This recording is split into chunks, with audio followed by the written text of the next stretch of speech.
Council. I'm working at the Institute of Methodologies for Environmental Analysis, which is located in Potenza, in Basilicata region. I am a remote sensing scientist. I've been working since the last 30 years on satellite application, Earth observation analysis, and so on. So this is a roundtable which is meant as a moment in which service providers, solution providers, developers of new applications are going to present their new products, their new solution and application, which should in some way meet the needs and the requirements that the stakeholder of the agri-sector just highlighted before in the previous section early this morning. And so also to try to be integrated in the programs and the policies that the agencies and the local regional authorities in the specific sector are going to implement in the next month and in the next years. So as you can see that this session is very, very dense of presentations and contributions, so it will be very difficult, my job this morning, to let you have the lunch at a suitable time, at least, and also because in the early afternoon there is a visit to the national agency, so we should try to stay in time as much as possible. So I would like to kindly ask to all the speakers to please stay in maximum 10 minutes time of your presentation in order to try to be in time with our agenda and our program. So I don't know if all the speakers are here. The first one is Fabio Volpe. Is he here? Yes. Yeah, thank you, Fabio. So he's head of the agriculture program of IGEOS. I think everybody in this room knows IGEOS as one of the biggest players in the aerospace sector, not only in Italy, but also in Europe. And he's going to present agriculture and carbon removal, the role of satellite in supporting EU carbon neutrality. Thank you, Fabio. Please, the floor is yours. Okay.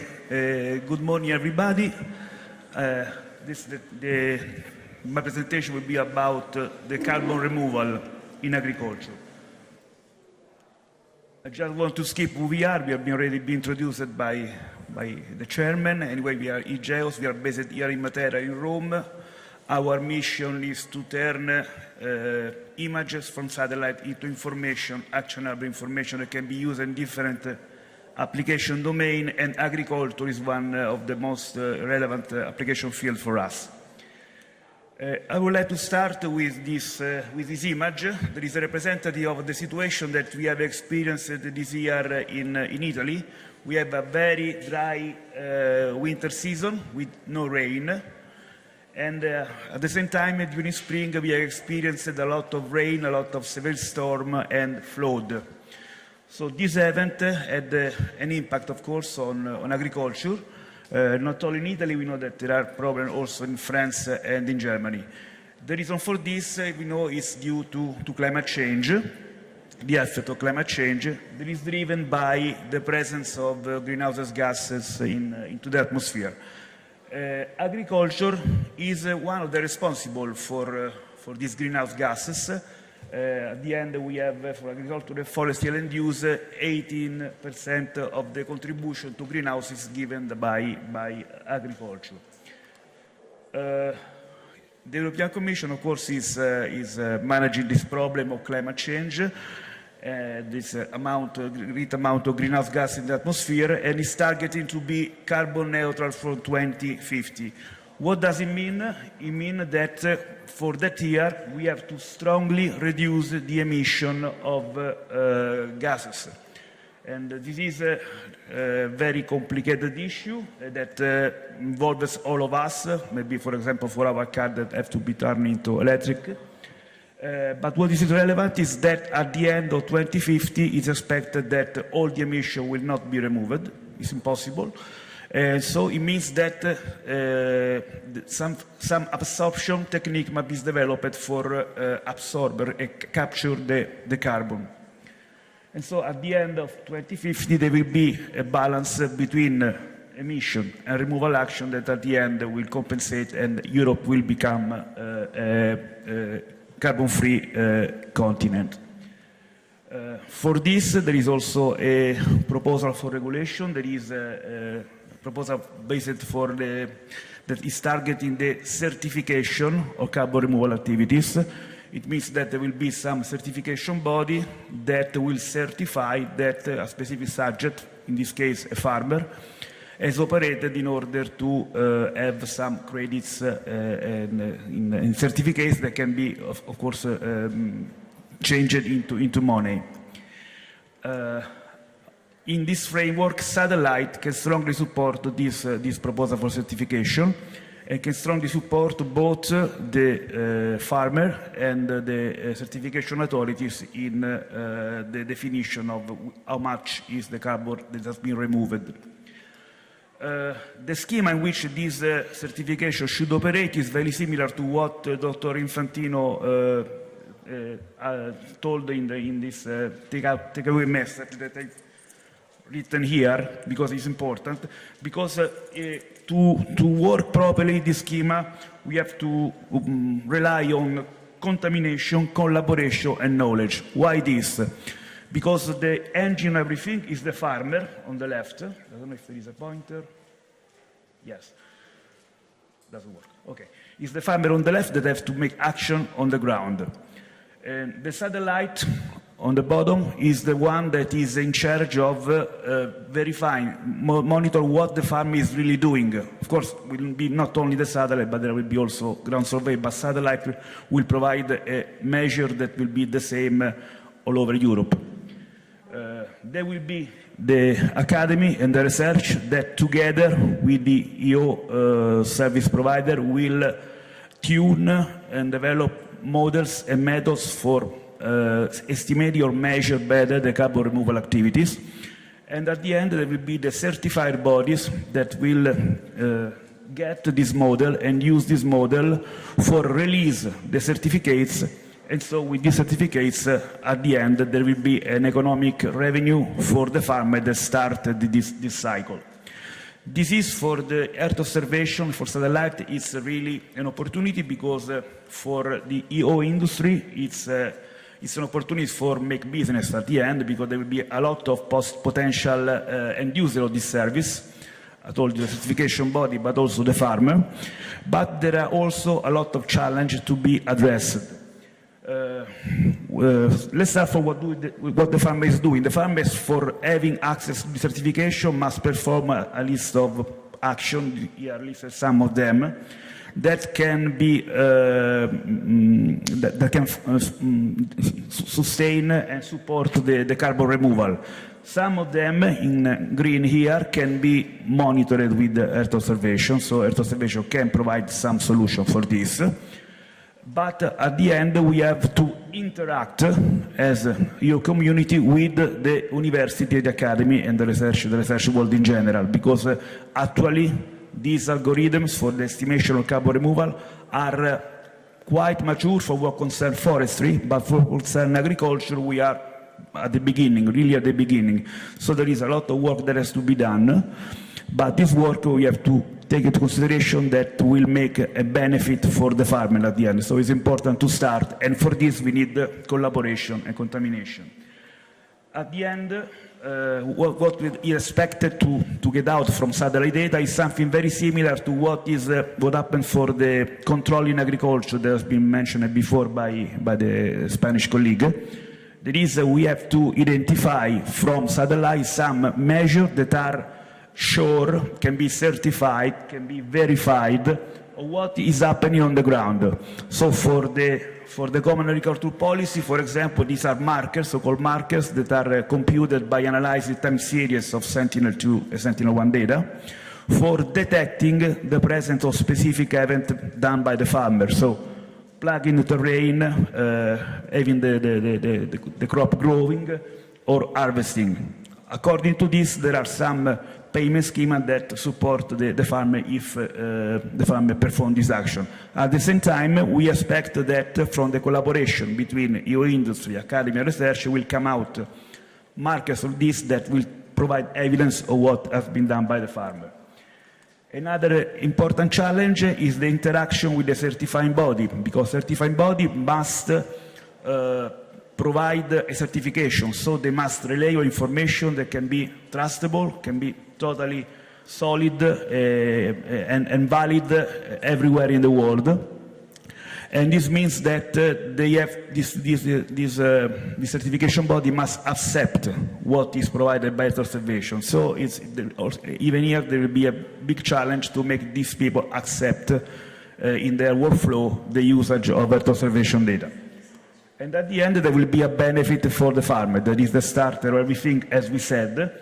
For this, we don't have to forget that there is a third or a fourth partner that is embedded in this situation. That is the policy, the administration, because for doing this, we need financial support in terms of research project that can help in identify how to extract the information usable for certification from observation data. But at the same time, the farmer is requested to perform action on the ground that can modify his way of cultivating the land. And this is something that is not so easy to obtain, and especially if there is no any kind of subsidy provided to the farmers. So we think that, for example, the common agricultural policy could be one way to provide at least some money to the farmer to start this project. Okay, just as a takeaway message. For sure, this carbon removal activity will increase the resilience of Europe against climate change, but at the same time will improve the quality of the fields. We have seen at the beginning of this day that there's been a decrease in the quality of the soil. These kind of activities will improve the quality of the soil, will push on the usage of organic fertilizer, not chemical or pesticides and so on. So for sure it's an improvement also for the farmer, for our life. And what is important is that in this framework, Earth observation will be for sure a solid way for providing information that can be useful for the certification. I think I've been in 10 minutes ago. Thank you, Fabio. Thank you very much for your presentation. I think you provided a very good example as the key messages coming from the local regional authorities that we just heard this morning are immediately can be put in practice by using this kind of technologies and methodologies. So let's move to the next talk, which is provided by Laurent Augier, who is the director of Agri-Sud-West Innovation Cluster. So this is a cluster perspective from the Nouvelle-Aquitaine and Occitane regions, and he's going to talk about illustrations of advances and innovation in the use of space data and technologies to meet the challenges of agriculture in Southwest Europe. So the floor is yours. Thank you very much. Thanks, Laurent. Thank you. Buongiorno and good morning, everybody. So I'm Laurent Augier. I am the General Director of French Cluster, Agri-Sud-West Innovation, and I'm going to give you a few illustrations of innovation and advances on the use of data, space and technology to meet the challenges of agriculture, and in particular of agriculture in the southwest of Europe. So my agenda is a short agenda. I will just give you some idea of who we are.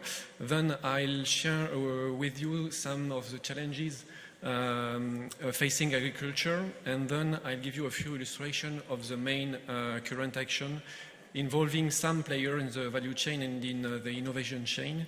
And finally, I'll make a few suggestions for those who would like to collaborate with us or with our members through collaborative project or directly. So first of all, who we are. So Agriculture West Innovation is an innovation cluster based in Occitanie and New Aquitanie, and focusing on agriculture, food system, and in a general manner of bioeconomy. So as I said, we are located in the southwest of France, near or between Bordeaux, Limoges, Montpellier and Toulouse.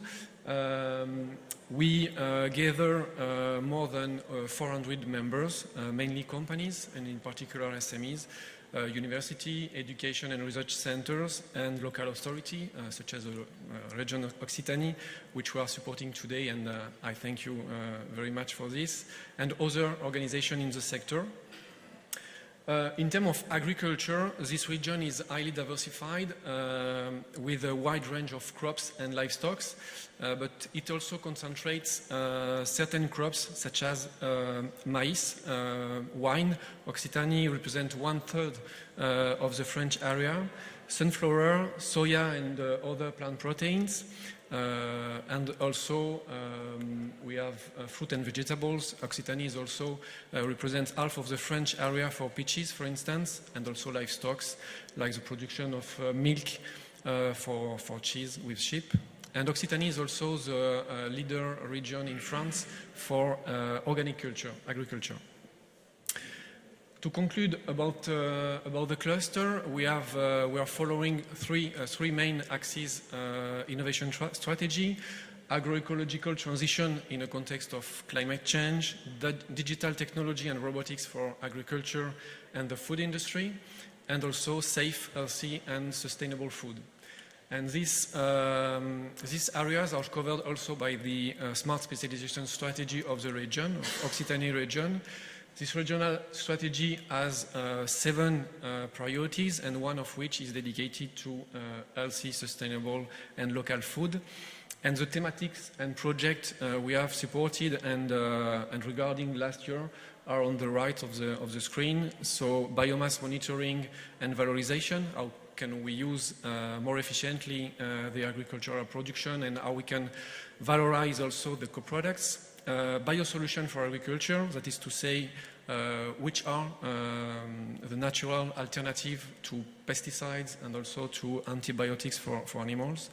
Agri-food chains, data management and traceability, and also sustainable and healthy food system. Well, I come to the second point of my presentation, which is the main challenges facing agriculture. So they are represented here, and they are numerous. I would like to say that with the COVID crisis and also with the geopolitical crisis, agriculture has become a strategic issue for Europe and each of its member states, finally, if I can say that, because it provides peace, feeding our citizens. But agriculture must also respond to other challenges. It must also restore the environment, and it also ensure that we can live longer and in a good health. So it's facing many challenges. And so, taking a few of them, here are the main advances and illustration of what we are doing, in particular in Occitanie. So regarding the preservation of the environment, as you know, and as Fabio said also, agriculture and forestry are the only 2 sectors that can store carbon, that is to say that take carbon from the atmosphere and store it in the soil or in the trees. And this helps to mitigate the climate change effects. And we have recently submitted a proposal to the European Commission to try to accelerate the transition towards the regenerative agriculture for soil health. And that has an impact on carbon, water, biodiversity, and so on. And some of our members and also partners in this project are here cited. So Geosys Daily is a company that uses Copernicus data, not only Copernicus but other also, and translates it into services for farmers, trying to provide new indicators also for monitoring the soil health and of course the farm health. Biospheres is an SME which is specialized in supporting farmers to adopt new environmentally friendly practices, and INRAE is our National Research Institute for Agriculture, Food and Environment. And so if you want to have a look to why soils are so important for our climate and also for our food, you can click on this website. And I'm sorry because it's only in French for the moment. The second very dynamic area is that of agricultural robotics to meet economic, social and also environmental agricultural issues and challenges. And here again, space data and technology are very important. For example, for the geopositioning of the robots, but also for the entire image downstream processing that can enable decision to be taken by the farmer. And one of the region's priority in this area is to accelerate the structuration and the structuring of a value chain on agricultural robotics. And to meet the challenge, we need to encourage and even force the players of the aerospace and the agriculture sectors to come together. And some actors here again, nanotechnology and agriculture are players in agricultural robotics. NIO is the main European manufacturer of agricultural robots, and CNES, of course, is also very important because CNES is the French National Center for Space Studies. It's based in Toulouse, and it supports the development of these companies by helping them access to the right space technology. And one last very dynamic subject is the traceability from farm to fork. How can we provide consumers or public authority with qualified information on the production and processing chain of an agricultural product? This is a real challenge and an important one because it could bring even more value to traced sectors such as the protected geographical indication products. And in particular through global indicators in the form of scoring like Nutri-Score, Carbon Score and so on. And I let you have a look to the company listed here, but I just wanted to mention that in this area there is a network, a European network for region, for the smart specialization strategy of the region, which is traceability and big data. And we are a member, and we are on behalf of the region Occitanie and New Aquitanie in this network. Well, and I'm coming to the end of my presentation. Here is a look of our European partner, so you can count on us. We are ISO 9001 certified, and we have just renewed also our cluster management excellence gold level, so it's important for us also to be visible in the network of the European cluster. And here is our value proposition for future collaboration, so I'm not going to describe it. I let you consult this on the Nereus website. But I'd just like to stress that we can be your partners, but also of our members can be your partners, and we'll do, of course, the interaction between you and them. Here is the European team, so you can also contact them, and I will, of course, thank you very much for your attention.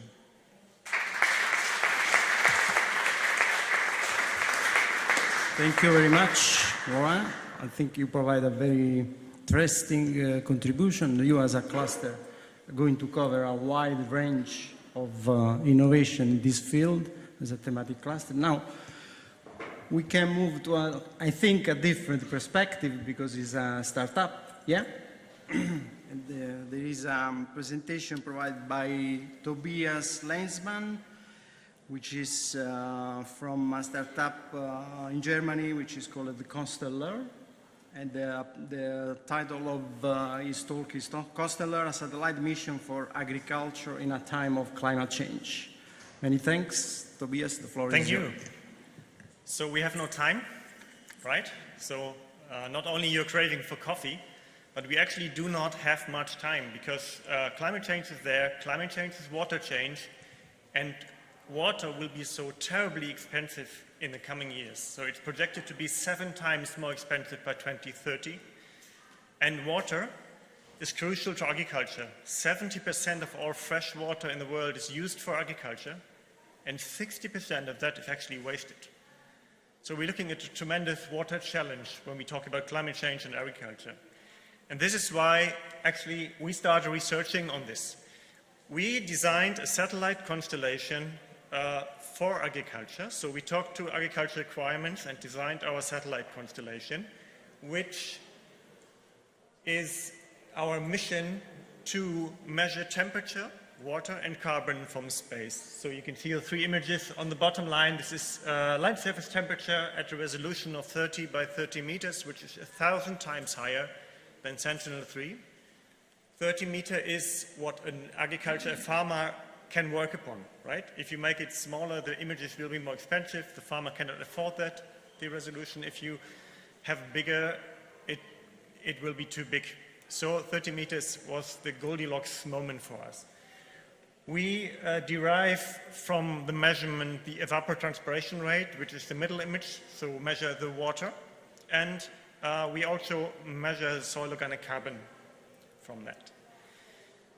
We are a startup, but we already had our first camera to test our technology, so we have been spun out of the Fraunhofer Institute in Germany.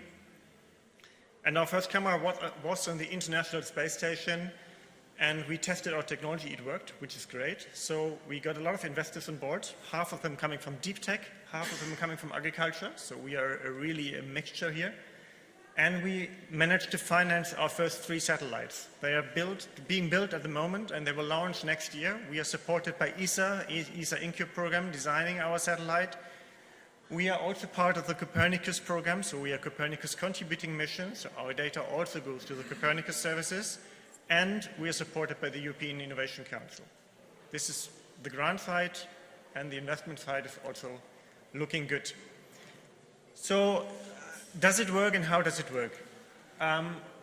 We are already working with customers all over the world using the data we had on the International Space Station, using publicly available data to putting it all together for thermal data for agriculture. So on the top here you can see our thermal infrared images, and on the bottom you can see the normal visual images, which you also use for NDVI and so on.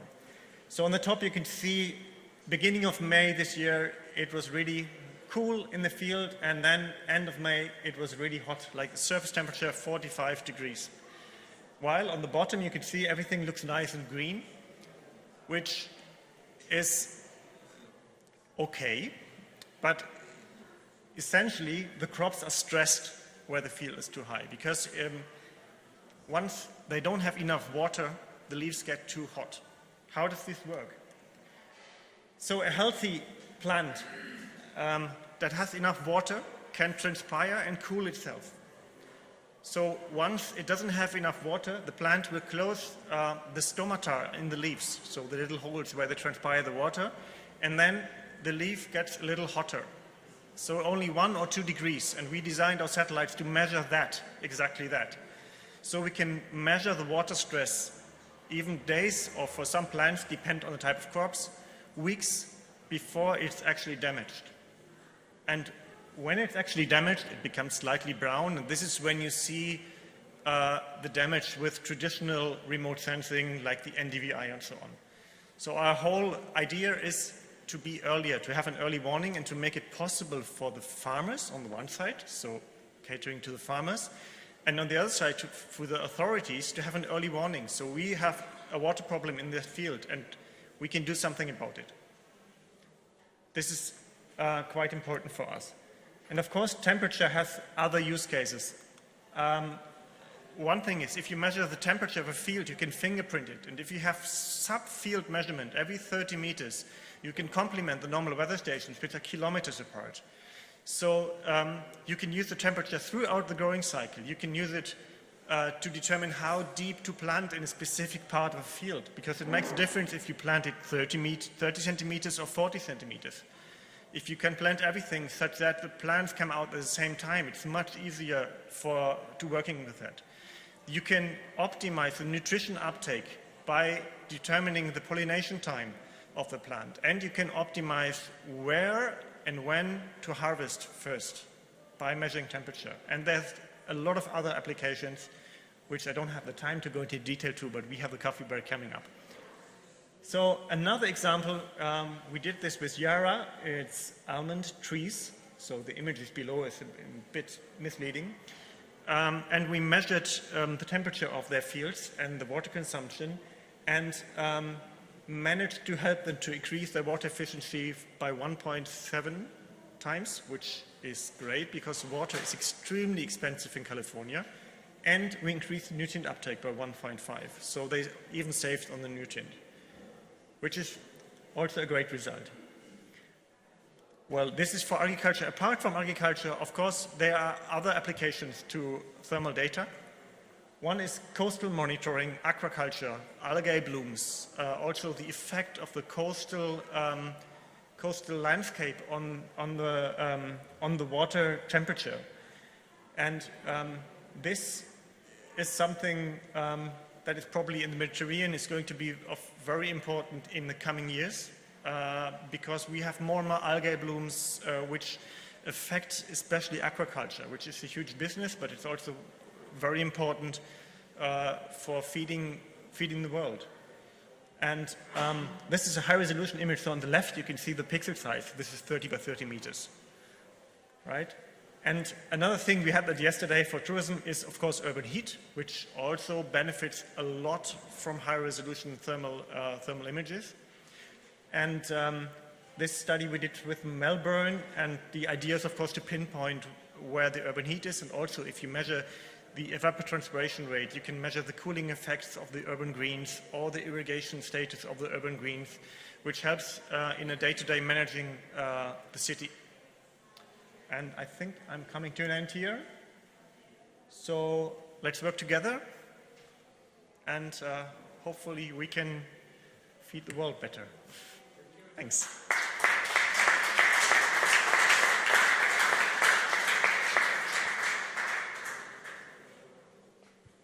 Many thanks, Tobias. Yeah, Roya, you have a question.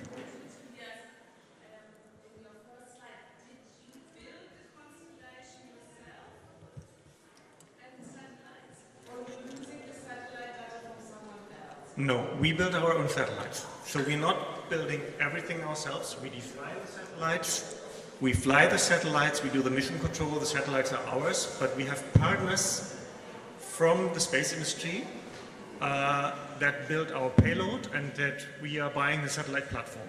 So we're not doing the hardware building and manufacturing, but we did the design and we will fly the satellites. It's ours. It's our constellation. Yeah. I think the important messages from you, Tobias, are the complementarity of the observations of thermal together with visible or visual information, and also the timeliness. So yes. The capability to make information in earlier than the effects are already visible. So Absolutely. This is quite important for preventing. You're right. I didn't go into detail, but we, with 5 satellites, we have daily revisit time. So we're starting with 2 satellites, will be 4-day revisit time. And we are flying also a visual near-infrared camera on the same satellite with a 10-meter resolution, which allows us to do a lot of things, thermal and visual, at the same time on the same satellite. Yeah. Very nice. Thank you. So I don't know if... yeah, you are. Thank you, Alessandro Gentile, remote sensing expert at Intex Solution. And he is going to present continuous monitoring of agricultural crops, use case application vineyards. So good morning, Thank everybody. you. I represent Intex Solution, that is a quite big company, and in particular the aerospace division that is located in Pisa. Okay, Intex we can consider a quite old company in Italy because it started in 1974 and was built by 4 people in Tiburtina Valley, and after grew up very faster and very well. So now there are a lot of sites along Italy, and in particular I represent aerospace division that is in Pisa. There are 300 workers, and mostly of them are engineers, software and hardware engineers.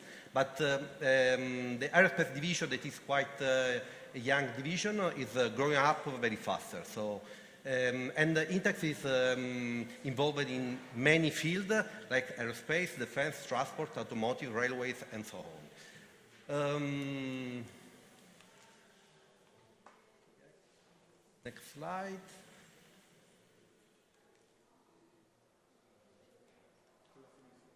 Oh, Sinistra.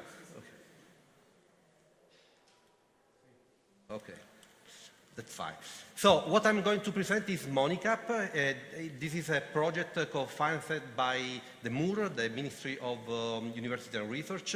And the main mission of MONICAP is to use all the remote sensing technologies to provide some support to the farmer, so to the factories.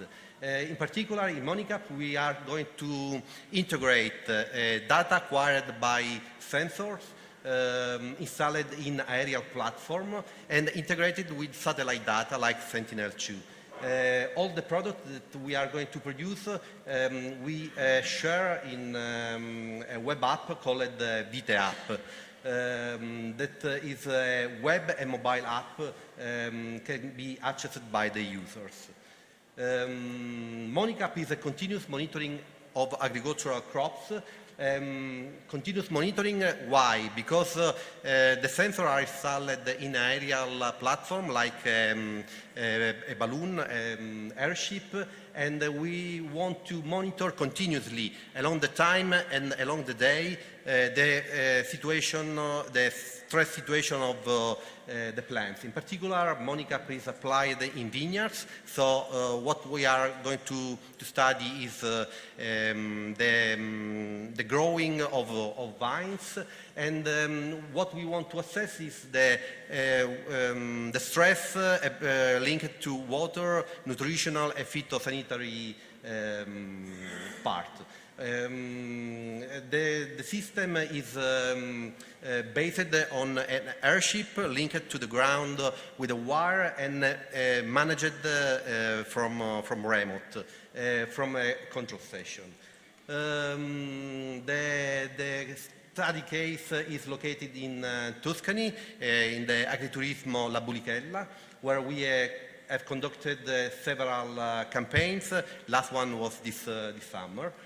The architecture, the IT architecture of MONICAP is composed by an hardware component and software component. The hardware component is composed by the aerostatic platform, the gondola, where are hosted all the electronic devices used for the system, the gimbal that carrying all the cameras, spectral, multispectral, hyperspectral and thermal cameras, and the transport trolley where we manage the altitude of the balloon, the airship. The software component is mainly built in Python, and we use essentially open source software integrated in all the Python routines, and mainly it's composed by 2 elements, the gateway and the core. The gateway, the smart gateway, is the component that manages all the acquisition events. So allow the connection between the balloon, the sensor displayed on the ground, and the cloud, where all the product will go and will be processed. The smart gateway has also the function to connect the cloud in both directions, and this is important because from the cloud the user can configure the system just to schedule in different time all the acquisition. So, okay. The software component is composed by the main part is the cloud. The cloud has several elements inside. The catalog manager manages all the typology of products and store them in a database that we use, in this case, the OpenSearch technology. The event manager manages all the information, all the notification about each event happens. So if there is an acquisition, there is a communication of this event that goes to the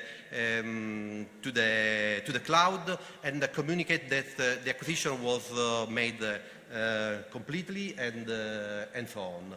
The processing schedule manages the acquisition time, and this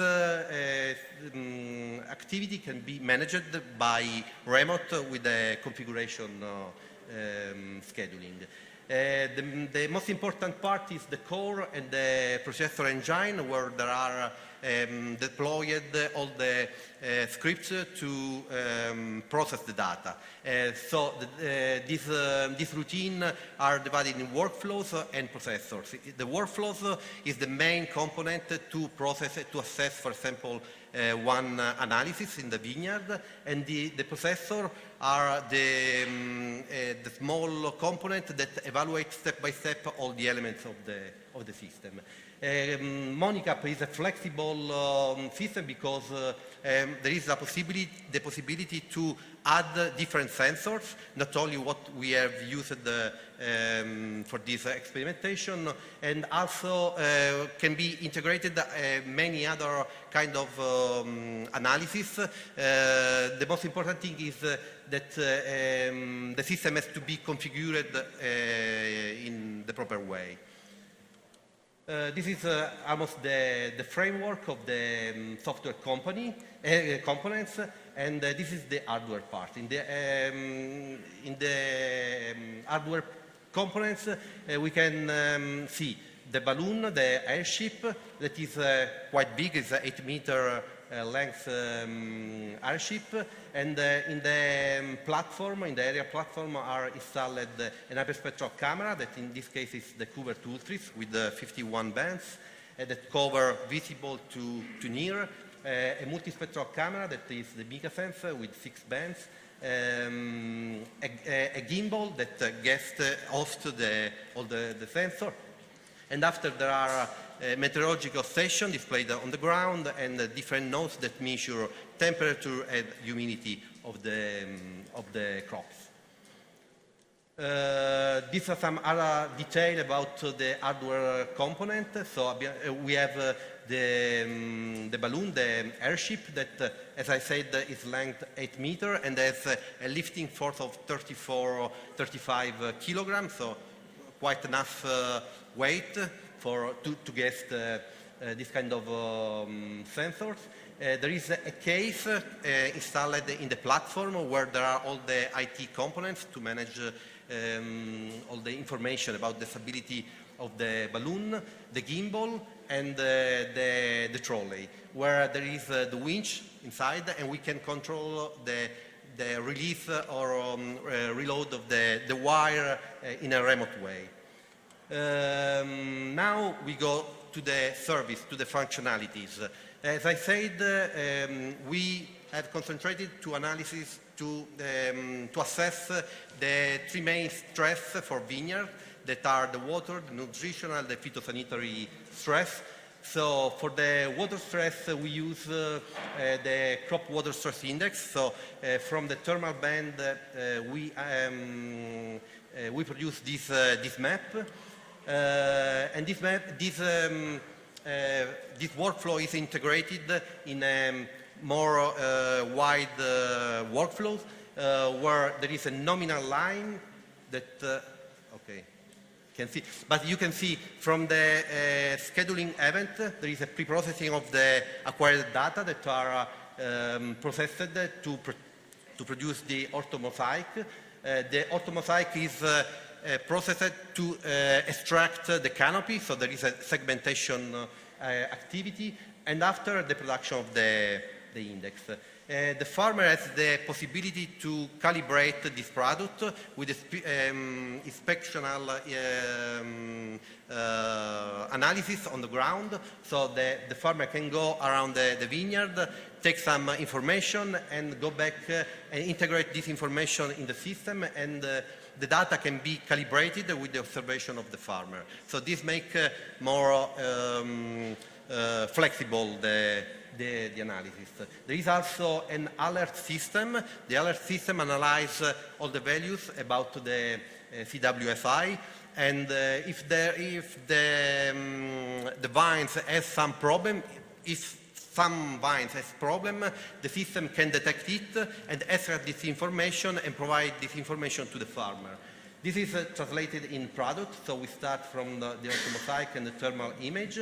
We segment the canopy, we produce the CWSI map in a raster way, and after we apply a cluster analysis, the cluster analysis reclassify this image in 3 main classes, depending by the stress. And after we convert this raster in a vectorial map that you can see in the CWSI variability map, where we have divided the vineyards in different small parcels. Each parcel almost contains 2 vines, so the farmer can locate exactly well the position of vines that has a particular stress. And the alert map is a production of a specified map that the farmer receive and can understand where there are the plots, so they can go there and inspect directly and eventually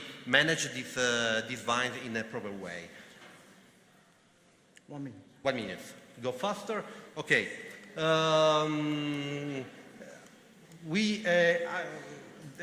We also assess the nutritional stress. We use different parameters. The parameter is the percentage of nitrogen on the leaf, and we use some other equation that we found in bibliography to do this.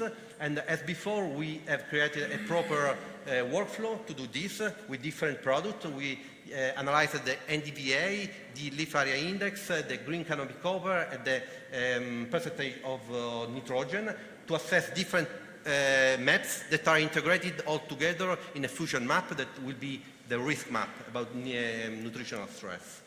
This is translated in terms of products, and after we provide all this information through a web app, as I said before, where there are different kind of registration if you are a farmer, an agronomer, or the owner, with different, of course, functionalities. Just to show something, there is a possibility to manage the farmlands and to select the time where you want to see all the products. You can visualize the products, also the meteorological situation. And there are some special functionality like the swipe mode to compare different products. There is the activation of the calibration mode for all the stress, and the possibility to integrate data, ground data, inside the system, as I said, just to start the calibration, to take notes about what the farmer see on the ground. And after there is the possibility to see along the time in a graph many parameters altogether that compare the trend during the season. So these are all the technologies that we used, and that's all. Thank you very much, Alessandro.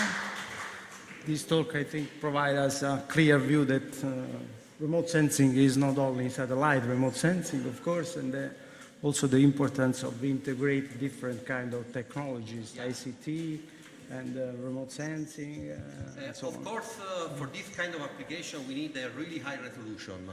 When I say high resolution, it means centimeters and maybe also more, because I didn't speak about the phytosanitary stress, but because we are working on this and we use the hyperspectral images, but if we want to detect the presence of illness in the leaves, we really need to go deeper. So satellite, the free satellite products like Sentinel, Landsat are not enough, but we are also working kind of in developing an algorithm for the super resolution to try to increase. Upscaling, yeah.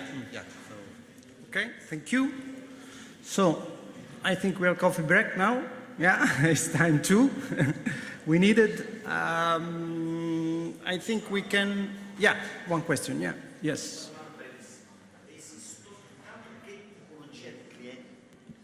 Quale tipologia di clienti fornite questo tipo di servizio? Cioè il profilo statisticamente medio. Secondo, nella vostra esperienza esistono agenzie pubbliche che erogano questo tipo di informazioni e servizi in maniera sistematica in Italia piuttosto che in Europa? I answer in Italian or in English? As you prefer. There are Okay, only I go- translators, so Okay. as you prefer. Vado in italiano così. Sì. Allora, questo tipo di applicazione la stiamo facendo a scala aziendale, per cui è rivolta alle aziende e noi speriamo che nel settore della viticoltura, che è un settore, diciamo, è uno dei più ricchi per quanto riguarda l'agricoltura, ci sia una certa recettibilità ed effettivamente la stiamo riscontrando. Il sistema ancora non è in commercio, ma diciamo lo sarà presto, per cui poi ci sarà tutta un'attività di diffusione, quindi di pubblicizzazione. Abbiamo presentato un progetto alla Regione Lazio per coinvolgere degli enti pubblici, quindi ora non mi ricordo come si chiama l'agenzia. Ecco, sì, queste agenzie per l'erogazione dei fondi in agricoltura, che loro come stakeholder hanno aderito a questo progetto e lo vogliamo applicare a livello di consorzio aziendale, per cui uno dei limiti di questa applicazione è che il dirigibile non si può spostare troppo da una parte, quindi se è localizzato in un distretto può essere spostato, perché gonfiarlo ha un costo e sgonfiarlo e rigonfiarlo ovviamente si perde un po' quindi la scalabilità è data dal fatto che se lo si fa in un consorzio agricolo, diciamo, possiamo spostare la strumentazione in maniera adeguata. Okay, thank you. Any other question? Yes, one, please. I'd like to know which is the footprint of the system in terms of Earth observation, which is the footprint, the field of view. How many hectares or square? Okay, this depends essentially by the altitude of the airship. So I repeat, since we need high resolution, we established the altitude for this application at 60-70 meters. No higher, because otherwise the resolution will start to decrease. But if we develop very well the algorithm and we assess that the algorithm works very well, we can start to test to put the balloon higher and try to cover the wider area. So. Okay, thank you. Yeah, another one, very quick.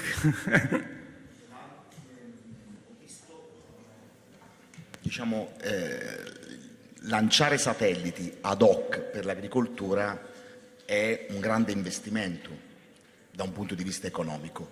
Anche qui i riferimenti, diciamo, che vi hanno commissionato questo tipo di lavoro sono agenzie pubbliche o sono soggetti privati? E poi, altra domanda, se c'è un'interazione anche con la sensoristica a terra per erogare servizi di più alta precisione, o utilizzate solo i dati satellitari?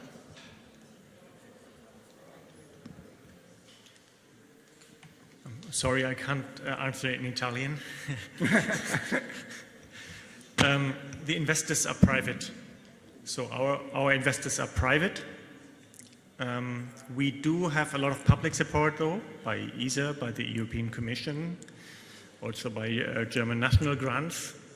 So it's a mixture. The launch itself will be financed by an ESA, the first launch by an ESA Incube program, but the second and third launch are financed by investors. So it's really a mixture.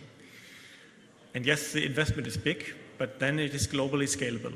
That's one advantage you have, right? So you get you have to die one death, as you say in German. Either you have a very, very high resolution, then you have something like this, which works great for individual plants, or you can do something on a subfield level.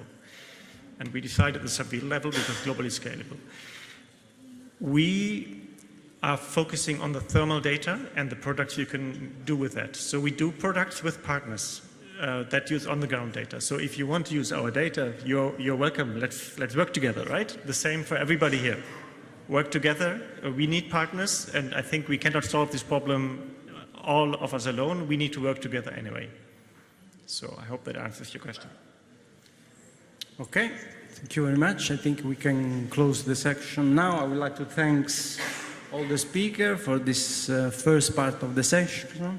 Now we have a coffee break. I think we can reconvene 12:30. Is okay? 30 minutes of coffee break. Yeah? Okay, thank you very much.